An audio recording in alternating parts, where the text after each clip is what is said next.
Look, it's something I've thought about many times, and I'm sure you people out there have thought about it too. The anus is a wildly successful innovation, but how did it evolve?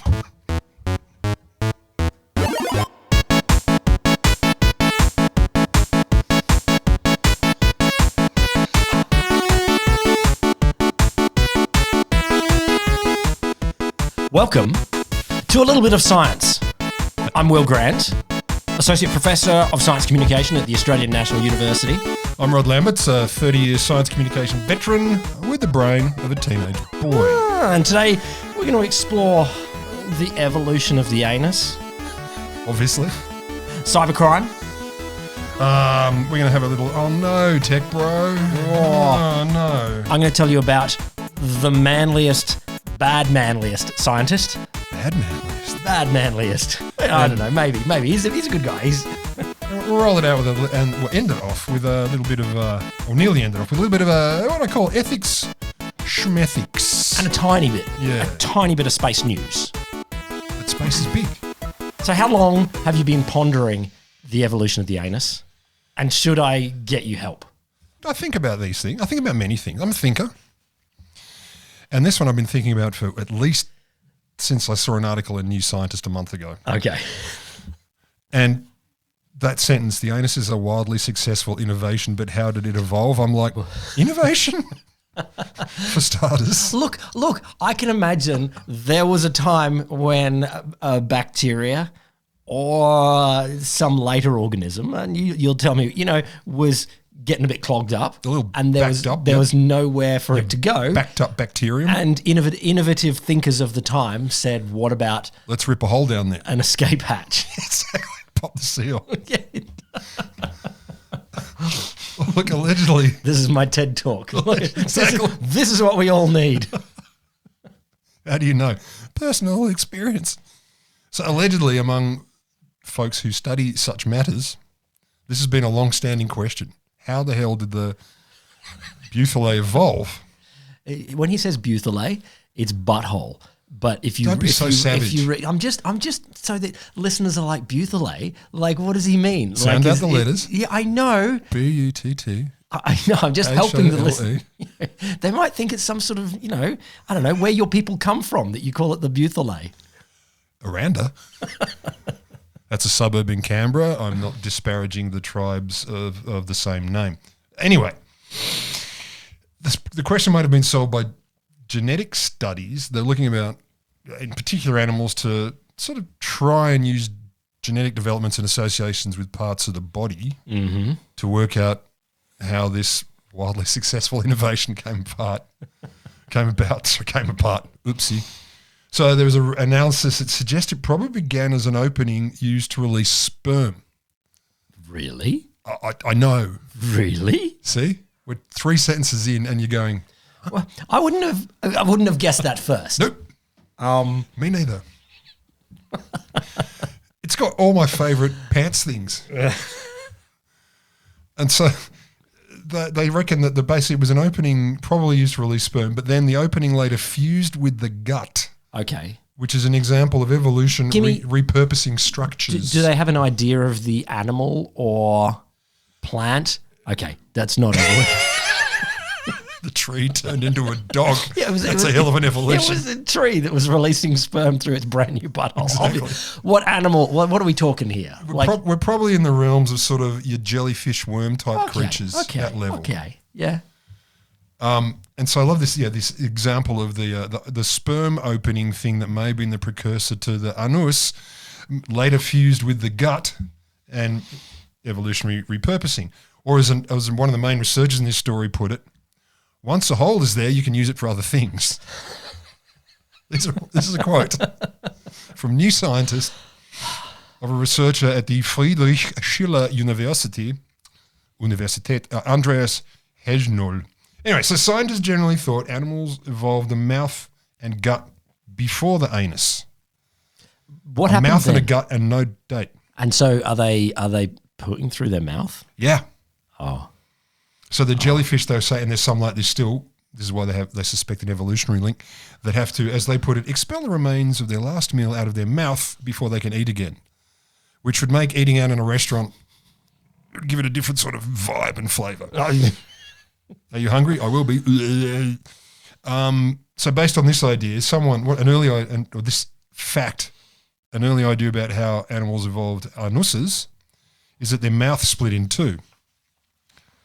And then gradually walk to the other end of the body. Exactly. That's like so right next to the mouth. Maybe it's better just to have the one hole, less to clean. Oh. But I assume, as you say, it gradually meandered its way down the body.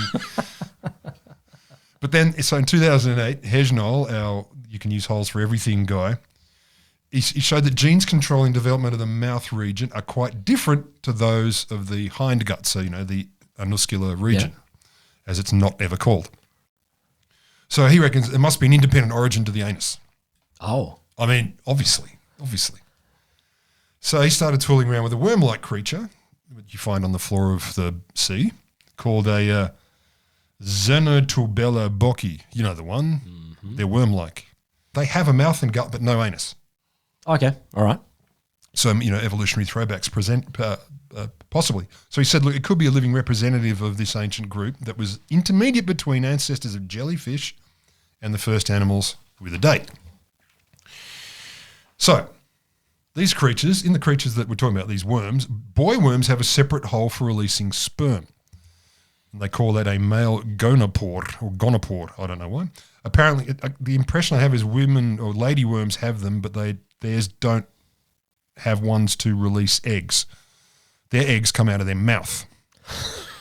So the dudes have a special sperm hole, but the ladies are left popping the eggs out of their mouth. Okay, well. Sexism is everywhere, including in the floor of the ocean worm species. So apparently a bunch of genes that control development in the hindgut in animals with an anus also control the development of the gonopore, the sperm release hole, in animals like these worms. They say that suggests some kind of evolutionary link. So that's what we did first. Allegedly. Let's go back. Yeah, back when we had just I mean, this is our ancestors. Trees. Had just the mouth. Yeah. Yeah. And gut. And we had to poo through our mouth before it. But the sperm or the eggs came out of the mouth, so everything was our general exit hole and our general entry hole. This is my impression. Your top of body multi-purpose cloaca. Yeah, like a bag. Like it's a bag with a port. A balloon, really? Well, yeah. It's just got one hole at the top. Like it's a sack. This is the impression I got. It's fair to say from this article, I did not go and delve into the biological literature to unpack the rest of the detail because I'm not smart enough. But yeah, this seems to be what they're trying to get to. I mean, then there's creatures that sort of have a mouth and then just sort of a direct flow through to potentially an anus as well. This is a different story. So our quote of the year guy says, what happens is it's likely that the hole existed and the digestive system was close by, and then they fused to form a common opening. But a different fella, so he's another researcher, this guy is at University College London, a guy called Telford, he says the data are beautiful and very convincing. Beautiful. Very Trump-like. But he's not convinced. He said he was convinced. He said the data are convincing, not that he was convinced. Oh, I thought you said that. He's a scientist. I thought you literally said, and it's very convincing. He said the data are beautiful and very convincing, but I reckon there was a sarcastic tone. You can't read sarcastic tone in a scientific report. No, this is in an interview in New Scientist. It's different. Semi-science. So it turns out there's a bit of where did bungs come from debate raging among the sciences. So Telford, this second guy, says he reckons a group of animals the worms belong to once had an anus with a connected spoof hole. Then they lost the date. I don't think international listeners can understand that. Sperm sentence. Release aperture. Spoof is sperm in certain Australian regions. Jesus Christ. So yeah, he reckons maybe the worm once had both an anus and it was connected to the releasing aperture for sperm. And then the anus went away. We could be on an evolutionary pathway for more holes. Like if we've gone from like a sack that has one entry exit pathway for everything, and now we've got like 1, 2, 3, 4, 5, 6, 7 at least. Yeah, I feel like we could have more. Do you count the eyes? Is that a hole? Only for light and for tears. Oh. I guess they're a hole. So we've got like 9 or more holes, and those are the ones we can see. Yeah, I don't mean right now. Obviously, people who are listening, we're wearing clothes. Probably you could split if you wanted Yeah. to do some splits here, And you do. the sperm hole and the wee hole, Yes. amongst the gentlemen. Like that could. evolution would probably do that. Maybe is it going to do it? Is that going to happen? It's a good question. Who's it going to happen to? You. Like no. You're going to wake up one morning and go, which one do I use? What? I think I want a wee-wee. What I'm wondering is, what's the advantage? I Why would it be know. better? Well, No, I'm spitballing here. What do you think? Why would it be better to split the wee-wee from the woo-hoo? I don't. Listener, this is obviously what you came here for. The big questions. So according to the second guy, he reckons the group we're talking about, the worms, appeared only after the evolution of the anus rather than before it. He reckons it flipped around. The anus came after, not before. So basically, we're left with the eternal question, which came first, the anus or the gonopore? Unanswered. But the battle continues. I know you love a bit of cybercrime. Love. How do you think I bought my first house? No, you love thinking about it. You love defending yourself from a little bit of cybercrime. But, I wanted to update you on some new cybercrime that has developed. And I'm really happy about this cybercrime. Is this a new thing for me to be terrified of? Probably not you. I think you are not the victim category, but it could affect you. Look, it's a mashup of cybercrime and AI. Okay. Well, to me, they're indistinguishable. If you're going to do good cybercrime, you need a little AI. Or I saw an interview with the American, she's the head of the education department in the US right now. She was saying in this interview, what's going to be great about it is, A1 has always been, taught at higher levels, but soon we're going to have A1 down into primary schools and grade schools. AI. She read it as A1. Oh, no. Through the whole conversation, she's calling it A1. Look, I always thought that Yosemite and Yosemite were two different national parks. So, and the pterodactyl and the pterodactyl were definitely different dinosaurs. And what were you, 5? Yeah. Yeah. So she's like 70. maybe she's just a reader and she never watches the news, never listens to anything. Has heard anyone speak before. Anyway, sorry. AI, just because John Oliver's playing this clip and I'm listening to it going, what the fuck is she talking about? Like, what is A1? Is this some American thing? And then finally he holds up she meant AI. She the whole means time. AI. So That is cybercrime so and good. AI. That is so good. Head of the education department. That's probably why they're going to shut it down. All right. We're all aware of the problem of AI hallucination. This is where AI comes up with a plausible word that's based on probability, but it is not even close to truth. Like there's no truth in that. Like some of the famous ones are, people asking how many rocks should humans eat per day, and AI going, just 2 to 3 or something like that. Don't overdo it. I saw this great one. What is the world record for crossing the English Channel entirely on foot? And it gives you a number, of course. Yeah. It gave a literal number. It was 14 hours and 51 minutes on August 4th. Yeah, and it gave And a a name. date. A name by Christoph Wanstrath. Yeah, it just made it all up. Fuck, that's good. It did say crossing the English Channel entirely on foot is mostly done by a combination of walking and swimming. So, that's good to know. It's close to something. But AI hallucination certainly happens all the time. Now, mostly for us, it's either funny, or if you are a user of AI, there have been stories of people hallucinating law reports and stuff like legal precedent. Going to the judge, hey, in the case, I think of you'll whatever, find, and AI just hallucinating. So don't use it in that way. the real question is how many judges spot that. But also presents a vulnerability. So a lot of coders these days are using AI for coding. So, hey, ChatGPT, Deep Llama, whatever you want, do me up a bit of code that will do this kind of thing. Now, there is, just like other things, a chance for hallucination there. Yeah. And some studies have shown it can be up to like 25% of the time. There'll be hallucinations in there. It's quite a lot. Yet another example of them being more like us. But the cool thing is they can hallucinate package names, like little bits of software package. They can just sort of make up, there should be a software package that sounds like, underscore hugging face dot CLI or something like that. So I'll say there is. Yeah, exactly. Okay. So it just invents this. But a bunch of these malware people have realized that it can sometimes be quite predictable in what it hallucinates. Like it feels like there should be something there. And so what these people have done is they sit on those packages. Like they put malware into the packages that AI is hallucinating the names of, and then that's a pathway for this malware to get into people's code for whatever. For your Wait, website. so they're hallucinating the name of a package, but the package exists. Exactly. So this is the thing. So the cyber criminals have gone, okay, AI is hallucinating this word, //.40, yeah. and it's regularly doing that. Yeah. So there's a thing in websites, typo squatting. If you buy Google with an extra E or not enough O's or something, it's worth quite a lot because people make a typo and do it. It's a version of that, but it's AI generated. So they're finding these keywords and then jumping in there with a malware package. And you know what they're doing? Obviously, it's crypto. So these people are using this chance to get into other people's code, and sneak it in there because people are lazy. Down. I'm just like, makes me so happy. It makes me so happy that yet again, AI is incompetent, but lazy people are getting exploited by cyber criminals. So I don't know whose side on this I actually am on. Yeah. It's also, what I can say is the cyber criminals and equivalent scammers and stuff, damn, they're creative. Oh, it's beautiful. And amazing readers of humans, how humans think and behave. Like it's very clever. I'll give them that. So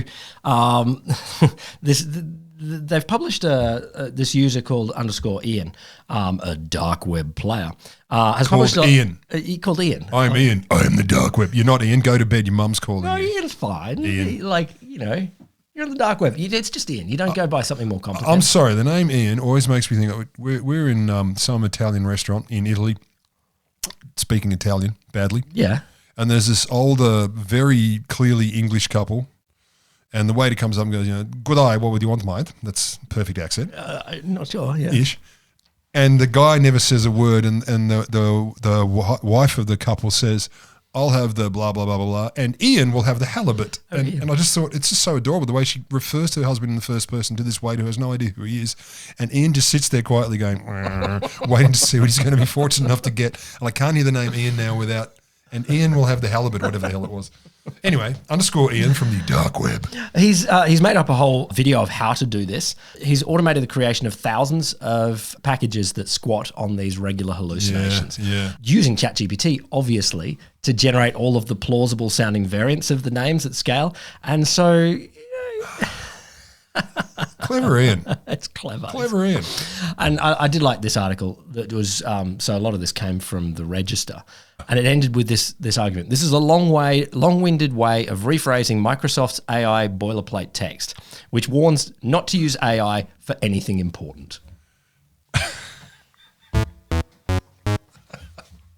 You going to tell me about some tech, bro? Yeah, it's a slightly longer tale. It's, it's not 1,000 pages long, but it's a longer tale. Joseph Firmage or Firmage or Firmage, I don't know how you pronounce his name actually.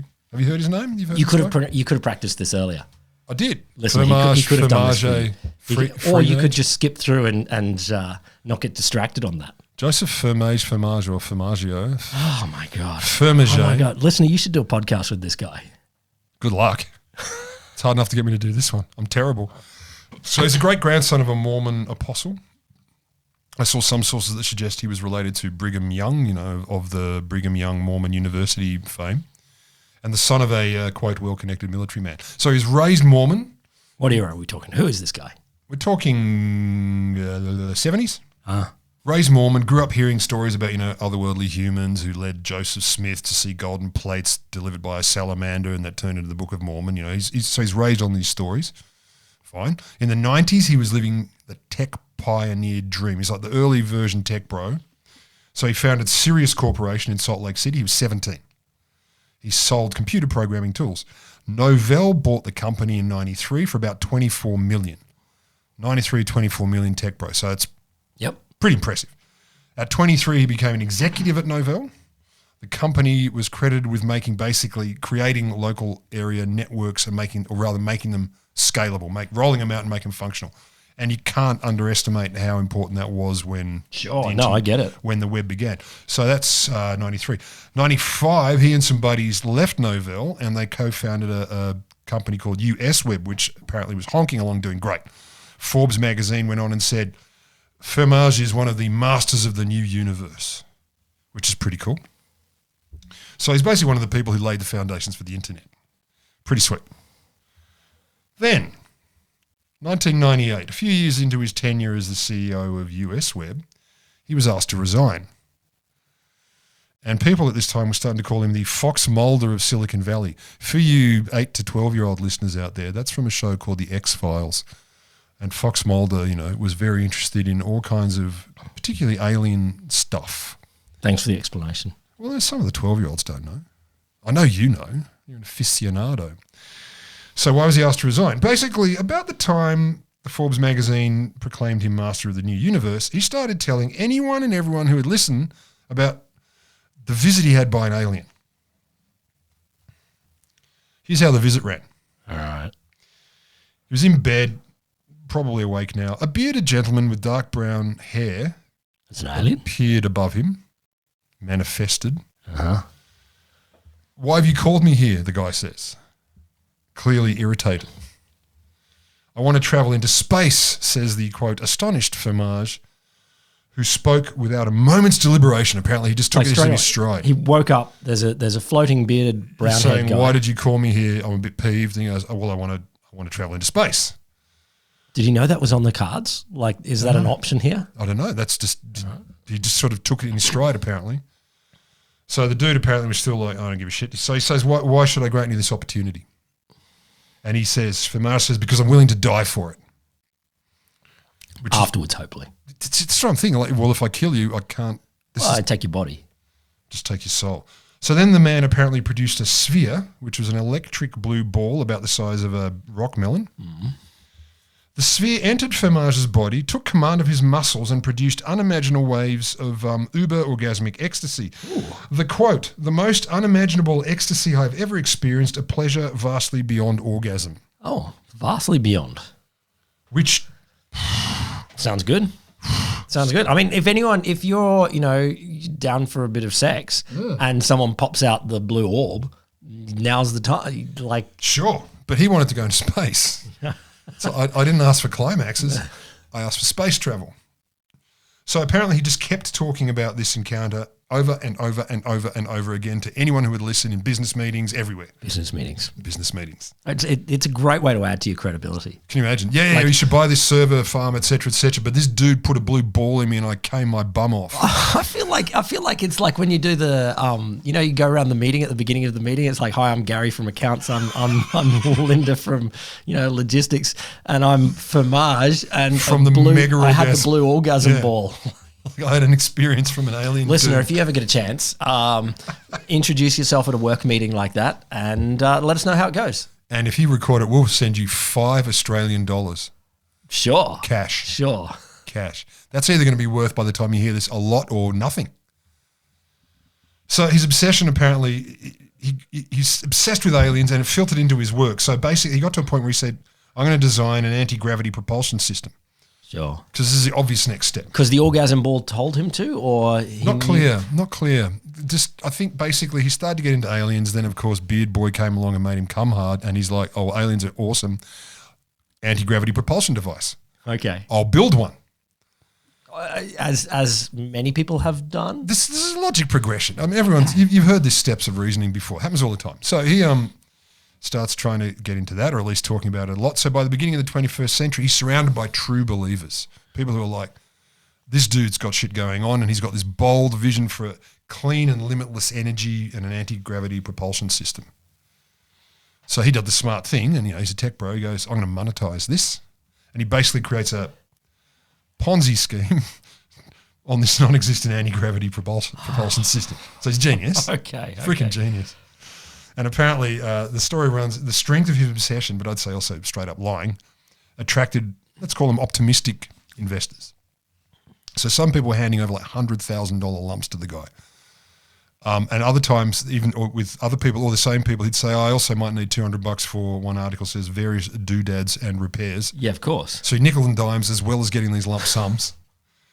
And he promises investors there's a major military investment coming in the anti-gravity device. It's imminent. It's happening. It's happening now. And he did what all Ponzi type people do. They really get the hype going, and there's always a reason, and it's always next week. It's So always coming. what is the Ponzi? Like as in... Because you've got more and more people involved, and basically you can spend the money that other people give you with the promise that the next people who come in will give them money. And we all get anti-gravity machines? Yeah, it's a bit blurry. Okay. It's a bit blurry. So it's dodgy is what we're saying here. Look, it's not as upright as you might hope. So investors started to think there's going to be this huge imminent payoff. It's going to go crazy. Yeah, there wasn't. I'm shocked. Shocking, right? I'm Shocking. shocked. Okay. So by the early 2020s, people are getting a bit skittish. And apparently around this time, he also tried to mount a presidential bid, which I don't remember, but I wish I did. I don't have the details, but I'm guessing he was very confident and totally balmy I think he about would it. have come second. He must have come second. 2022, not even the 16 election. No, there's no presidential election in 2022. Like that's not how they No, work. in 2020, as well. I mean, Oh, as well. Yeah. Yeah, Okay. like the fact that it wasn't 2016 when it wasn't a proper Trump election. Yeah. It was a pseudo-Trump election. So this didn't go well. But anyway, by 2023, investors started saying, dude, come on. And middle of that year, he says one day, don't worry, it's all great. Payments and grants outbound are expected to commence this evening. Okay. They didn't. Oh. So it started to get a little ugly. Legal actions began. So finally, he's arrested for elder abuse. Obviously. Yeah. So it turns out he'd been living with his late father's 80-year-old girlfriend, and it was alleged that he physically and financially abused her. To be clear, the physical abuse wasn't weird. He just cut her off from her family and, basic necessities like food and water. So cool. I think money was, he was basically channeling money. So he was arrested. He was held in jail and they didn't release him. Last I read, he hadn't been convicted properly, but he was being held because they said, if we let him out, he's just going to keep being an abusive shithead, which is a bit grey area here. But anyway, there was an article in October last year in which Bloomberg people were talking to him and they said, look, tell us about your situation. Tell us about what's going on. And he said, look, this is the pinnacle of it all. He insisted he could not admit to a financial crime because I didn't commit one and that he was in jail because he had been, this is a quote, gang raped by an AI-equipped Jamaican financial crime syndicate. What is going on here? I don't know. And I'm thinking that was Al Capone's excuse as well when he got done. He's like, it's not my fault. I was gang raped by an AI-equipped Jamaican financial crime syndicate. So I'm looking for updates on this story. This is live. This is current. Why are you looking for updates on this story? Because I want to know. I liked when he was the blue orgasm ball man. So did I. It very quickly turned into I something know why else. I know why you would stick onto that story. I mean, we'd all be looking for the giant blue orgasm ball. I don't know what to look for. As I was reading through this, I'm like, I don't know what I want to know about more anymore. I mean, the saddest thing I can say is he's probably like deeply mentally ill. That doesn't excuse him for causing a lot of harm to people. But I do want to know more. I really want to know more. So if I do see more, I will update you. Okay. I will update you. Hey, so I don't know if you know about this about me, but I am a native of FNQ, which doesn't stand for fucking Queensland. It's Far North Queensland, I thought it was fucking Far North Queensland. Yeah, no, it's a place where it's warm. It's but moist. I always thought, there's a tough breed of people up there. I was always proud that my hometown was in the Guinness Book of Records for having world's toughest feet from a farmer in my town. It's a very Hobbit thing to have, the world's toughest feet. And next to them is a picture of the world's most attractive feet, and they're quite different. They probably are. But I like the concept that, that's where the world's toughest feet are this guy. That is actually pretty awesome. I think it must have been like a couple of inches of foot leather underneath. He was bitten on the foot by like one of the most deadly snakes in the world many, many, many times, and he didn't feel any of it. And it's only when he started feeling sick and went to the hospital, and they're like, dude, you have so many holes in your feet from snake bites.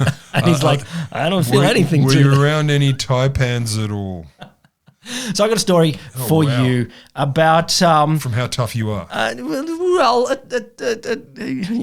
a scientist, a tough scientist. A tough scientist making some odd choices. A tough scientist. You don't hear that very often. But the other thing about Far North Queensland, where I grew up, is that while we had a bunch of places to swim, the beaches weren't great. No. Two reasons. Three reasons, really. But I really only have one, but carry on. what is yours? All the murderous creatures. Okay. When I said three reasons, I was splitting the murderous creatures into multiple. No, actually, I will say first, the beaches aren't great there because of the barrier reef. Like the barrier reef slows down the waves, so you don't get surf on these beaches. But the upside, we're getting rid of that. So soon they will be great. I don't know about that. But yes, there are murderous creatures. And I remember there was a time we went to the beach, my friends and I, grade 12 or something like that. And that night on the evening news, there was a story about a croc swimming at the beach where we are. And we were like, oh, we didn't see the croc. So disappointed. What croc? Yeah, come on. Exactly. But the thing about Far North Queensland that makes the beaches less good is there's these big nets that go out into the water where everyone swims. You know, the rest of Australia, you swim between the flags. Far North Queensland, you swim within the net. Inside the net. Inside the net. It's not glorious. Would that be jellyfish related? It would be jellyfish related. Fuck. We can talk about the evolution of their... Carry on. No, we're not talking about the evolution of their fundament of their fundament or their holes, but we're talking about the discovery of this jellyfish. So I'll tell you. Can I can act it out for you. Ah! Glub glub glub glub glub. Was that only literally? So oh Jesus. So at least I found something. Look, the reason I've been wondering about this story is that the worst jellyfish are in Far North Queensland, and there is a fear that they're coming south. And that's where I'm going next week. And I'm like, I don't want to have any of those. I'll tell you about that in a second. But one of the jellyfish, it's called the irukandji, or it's now called the irukandji. Quite a cool name. But before they knew anything about it, they knew that it fucking hurt. Like they had no idea what it was, but they knew that something was making people hurt like fuck. Oh, by no idea you mean they were literally swimming around. Suddenly, I'm really in a lot of pain. Literally, settler white European Australians. They've got stories going back into the 20s, possibly earlier, of people swimming or just bathing in the water. You know, often it's young kids that are sort of playing in the shallows or something like that, and they might get what feels like a bit of a pinprick. Maybe it feels as bad as a wasp sting, and then they're like, "Oh, okay," and then like 20 minutes later, it hurts like all fuck. Like it is all pain possible. All pain possible. Like every story you read. Like so, there's this nice quote. Like so, the pain, you know, starts in your extremities and it's going through all your joints. Incredible pain. You know, they talk about, you know, difficulty breathing and things like that. Then you get severe abdominal pain where your gut spasms and cramps up and you can't bend. You're like flat as a board and you're spasming like that. And then you're trying to vomit and you can't do it very well because you're stiff as a board. You've gone completely stiff. What a shithead poison. But my favourite bit is you get some sort of psychological symptoms. Some say you're really restless, like you got to keep moving around and stuff like that. You're sweating and things, and anxiety to the point where you have a sense of impending doom. And I just love that there is a before that you didn't. No, but I think what they're saying is it's not because you're in pain, but part of it has some psychological mechanism. Hits the emotion buttons and goes, which one are we going to hit? Not the blue fire of orgasm, just impending doom. Impending doom. So that's fiendish. I like that. So the good folk of Cairns knew that this thing happened, but they had no idea what it was. So they had an annual competition to see who could take the most pain. No. Yeah.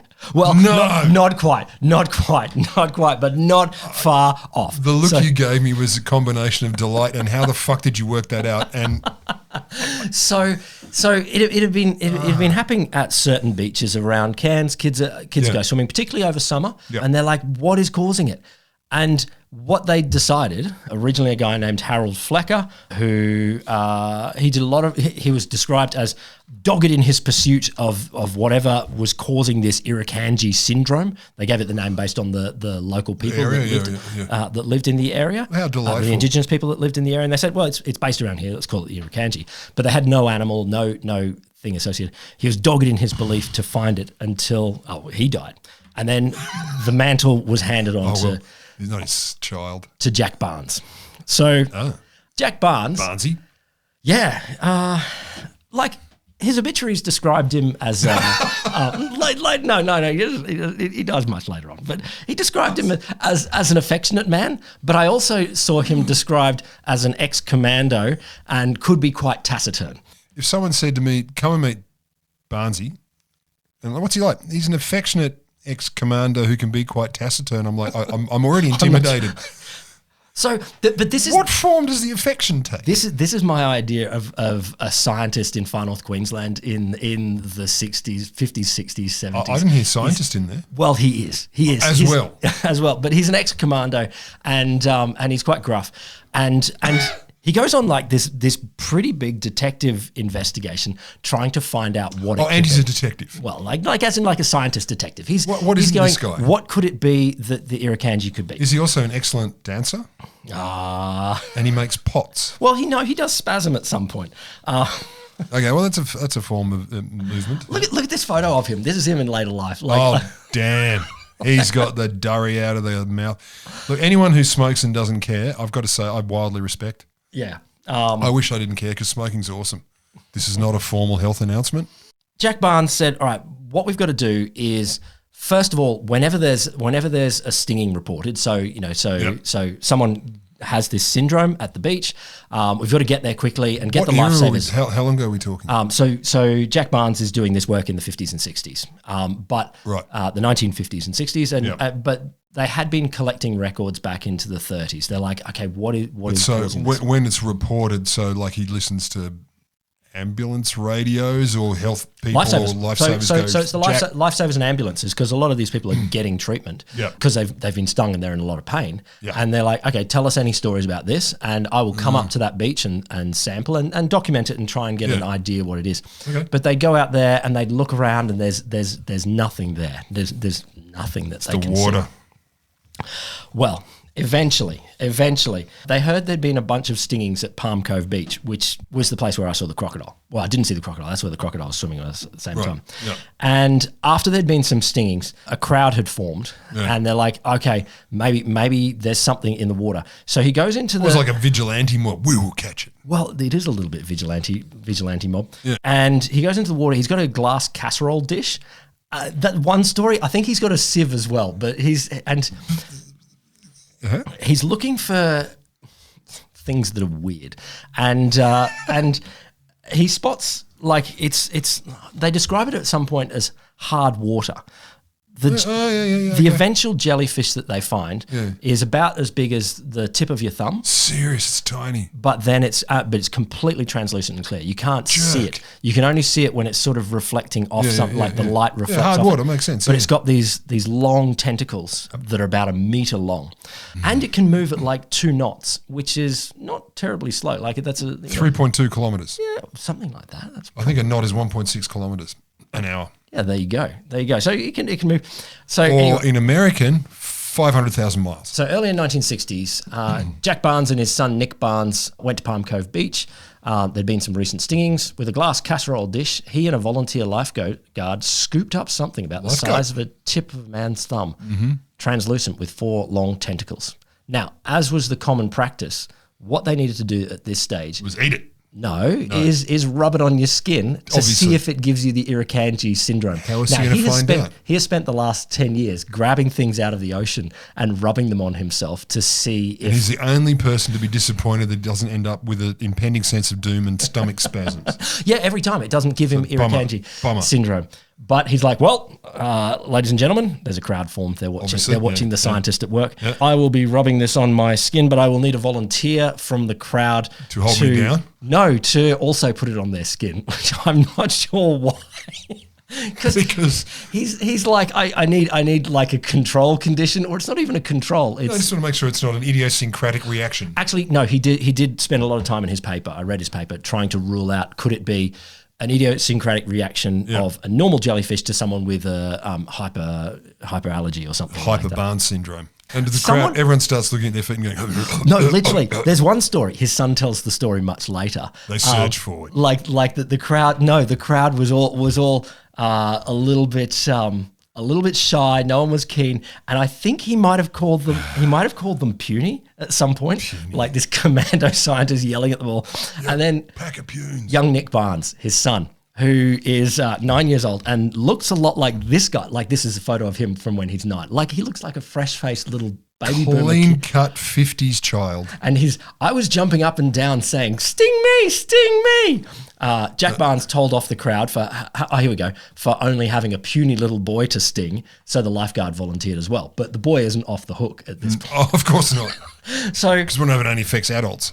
this is from the paper. The first specimen was applied to an adult, JB, that's himself, Jack Barnes, and to a boy aged 9. 9 years, NB. So rubbed it on his son's arm.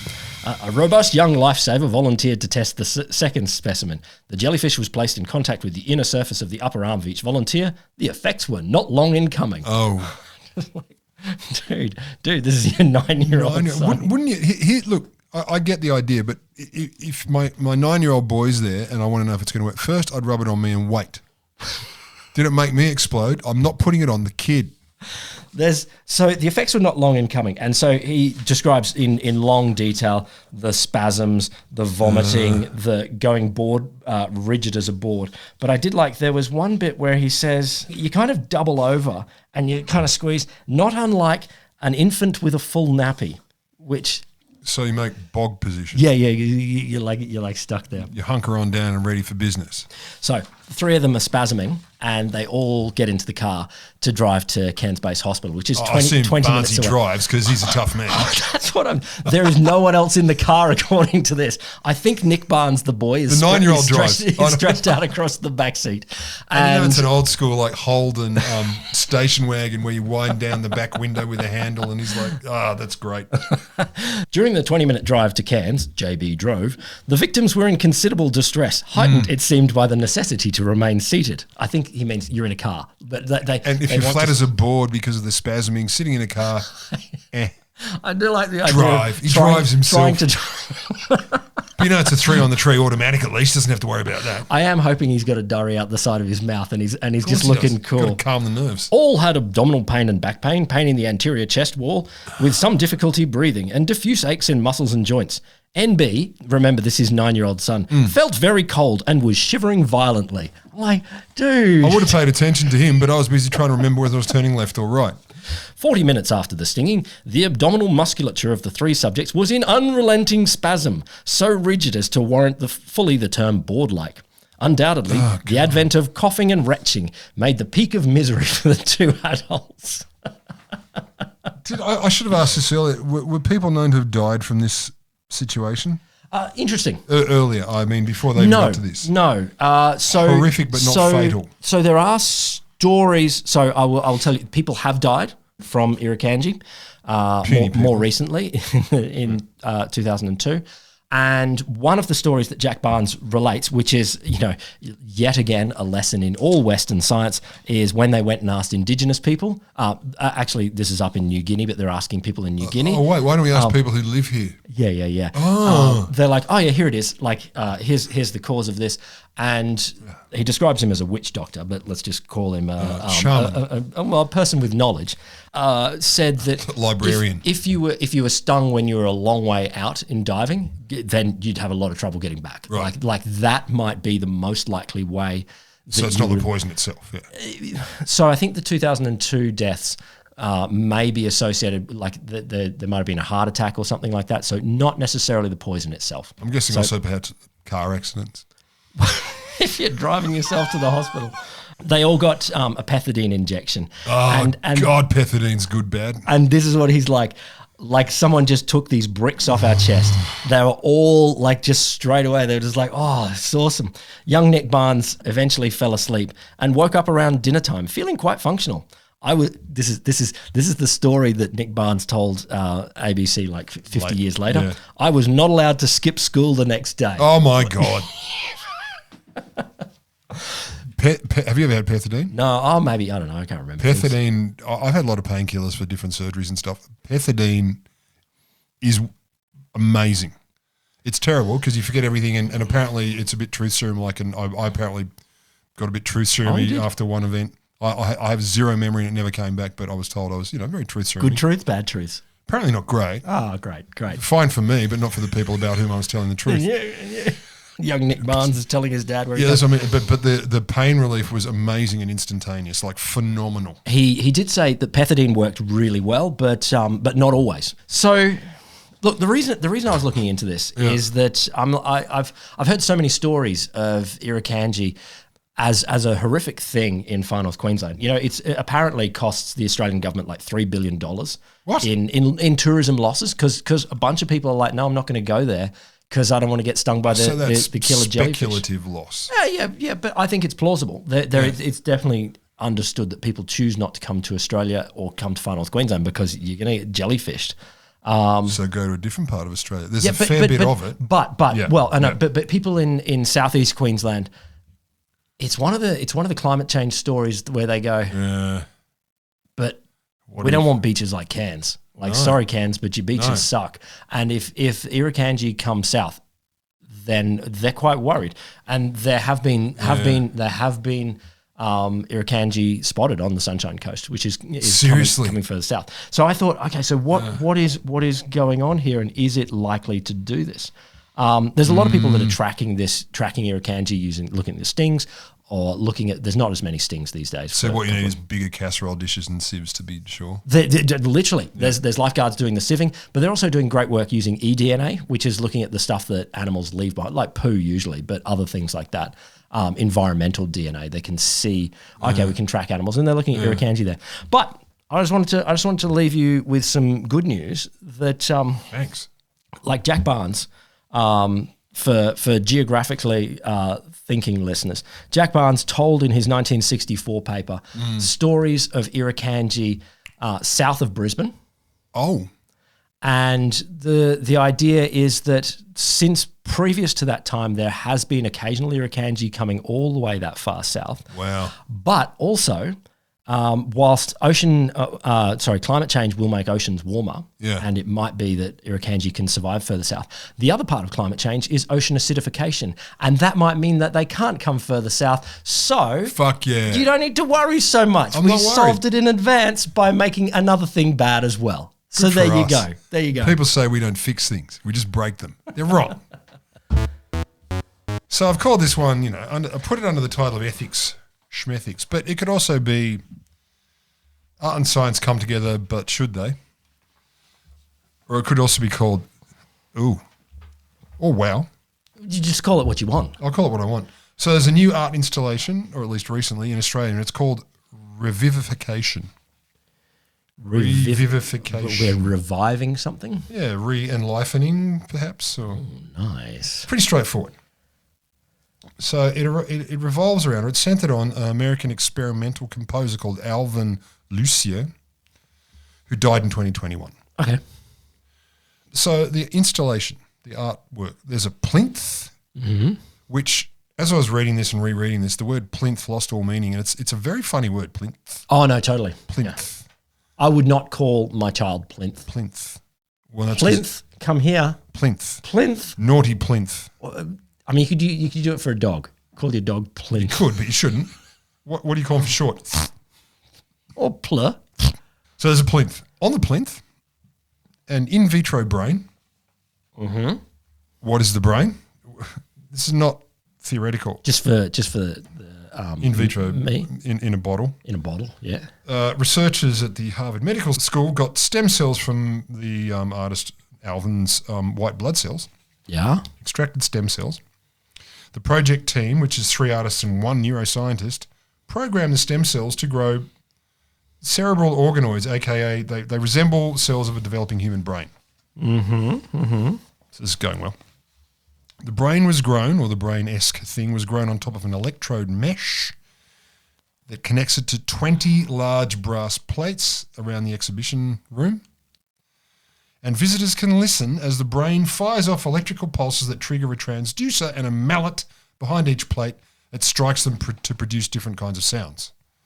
So the brain bits... Brainish bits. Baby brainish bits that are related to Alvin, the former composer. Are firing off electrical impulses that link via magic. So we've got the brain organelles connected to the musical instrument. I get that. That's fine. What is making the brain bits fire off? Like It is. It is.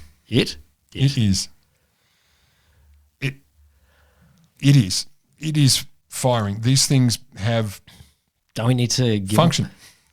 They're doing stuff. So it's the quote, it's creating a sort of brain that continuously composes music on the fly with its errant electrical signals. Now, I think that's a nice way of wording something that could be absolutely fucking horrifying.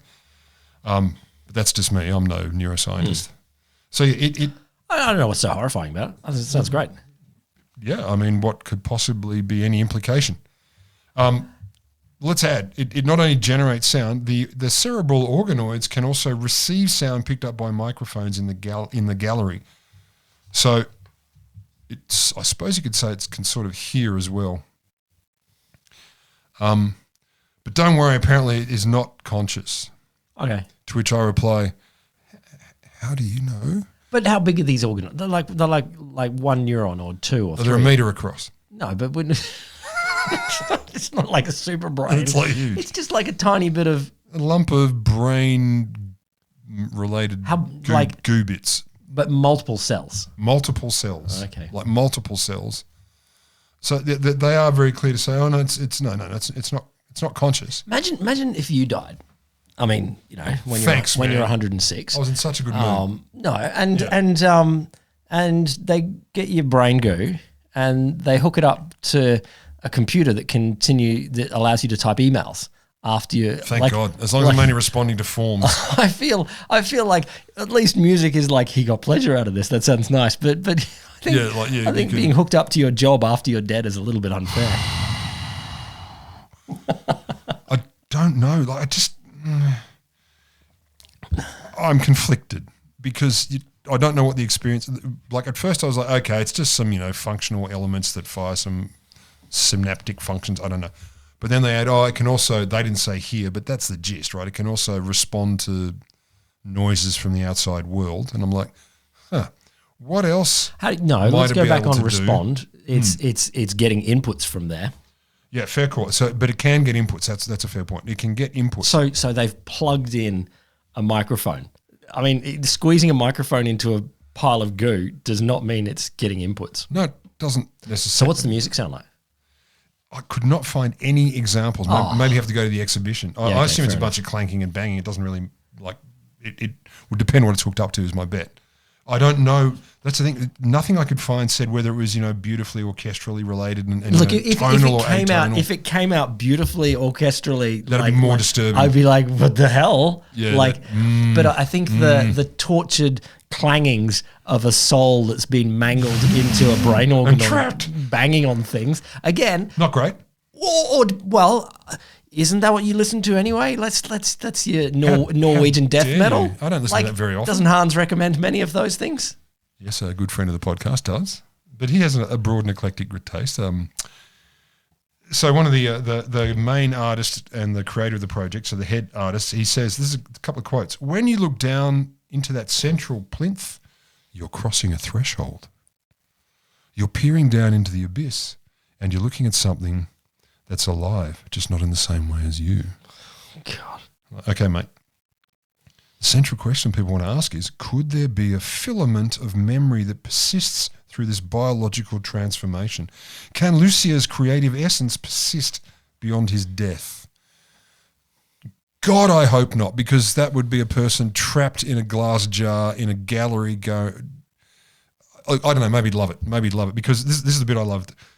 One of the interviews in one of the articles about it says, when I told Lucia's daughter about the project, she laughed and said, "This is just so Dad." Just before he died, he arranged for himself to play forever. He can't leave. He just needs to keep on playing. That's so nice. She cacked herself That's about nice. it. And I hope that's the true part. So I'm so conflicted on this one. It's fascinating. I'd love to hear it, but I couldn't find it. Maybe I can find where this exhibition is on and go see it. But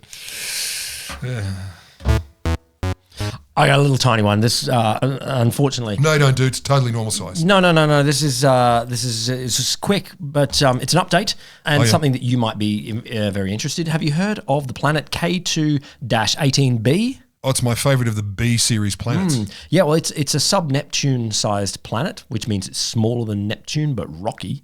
Duh. It could potentially have a hydrogen ocean, but the key thing that has just been announced is if you glimpse through its atmosphere, when you catch the rays of its sun,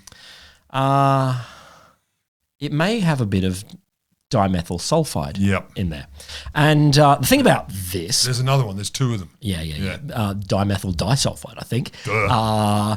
But the thing about this is on Earth, this is a molecule that is only produced by organic things. Yep. Jellyfish. Typically, here on Earth, algae. And the signal so far, this research just published in the Astrophysical Journal Letters, suggests that there is a bunch of this dimethyl sulfide in the atmosphere, suggesting, and it may be at much higher concentrations than here on Earth. Yeah, I heard that. It's suggesting this could be a planet full of marine algae. I don't know.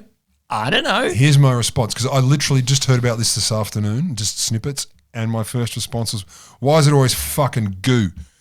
Why isn't it like creatures with hats playing wild tunes or showing us how where's the blue shiny ball that gives me the orgasms? Well, in the history algae? of Earth, how long have we, in the three big periods, not had life, had life but it's non-intelligent life, had intelligent life.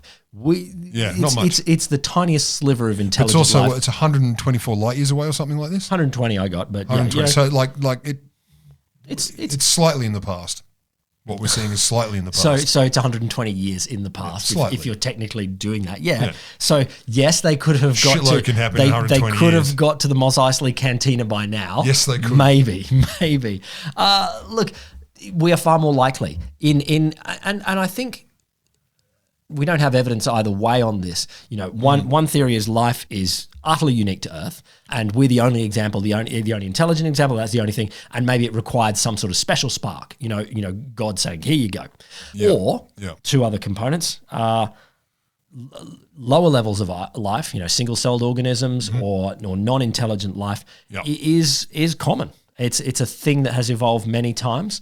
And possibly you could go the third, that intelligent life might be common. There's a lot of people that say, look, realistically, over the next 20 years, with the power of our space telescopes and things like that, more and more, we are probably like to see quite a lot of planets that have evidence of single-celled bacteria, or at least the hints of organic. Okay, my more rational grown-up brain goes, that is cool. It's all cool, and the more there's hints of it is better, because the idea, I find the idea that the theory that we could be it in a space as large as space, we're just horrifying. We're far too shitty to be it. I would hope so. Or at least boring. Sure, there's more interesting or other interesting shit out there. I just feel like, the whole, if God's there and created the one intelligent species in the universe in his or her image, I'm like, really? This is all you got? Really? Not a very imaginative God, are you? Come on. I mean, couldn't you do better? Or at least different. I don't know. Yeah, look, and it'd be great to, have the Mos Eisley Cantina, but I think, it's nice to see. No, I agree. It's just this, when a colleague of mine shared a short version of this, I went, and he came with a big grin on his face. It was a sarcastic grin, and I said, look, it is cool, but give me more. Where's the infinite technology that looks like magic to us because we're so primitive and it solves all our problems and life's great?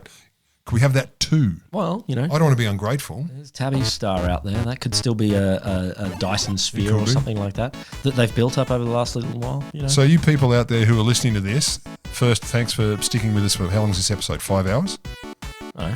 Remember, smash the like button. Give us, a 19-point star rating on all platforms. You could just do 5. Just do 5 if you're feeling lazy. And say something nice. Like, God, you sound attractive. Or give us suggestions, Via, what is it? Cheers at alittlebitofscience.com.au.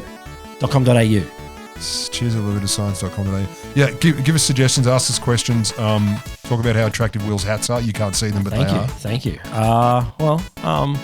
Happy Easter for those of you listening to this any time near the time we recorded. Was Jesus a scientist? He Was the every- Easter Bunny a he was- scientist? Easter Bunny was a product of science. I think so.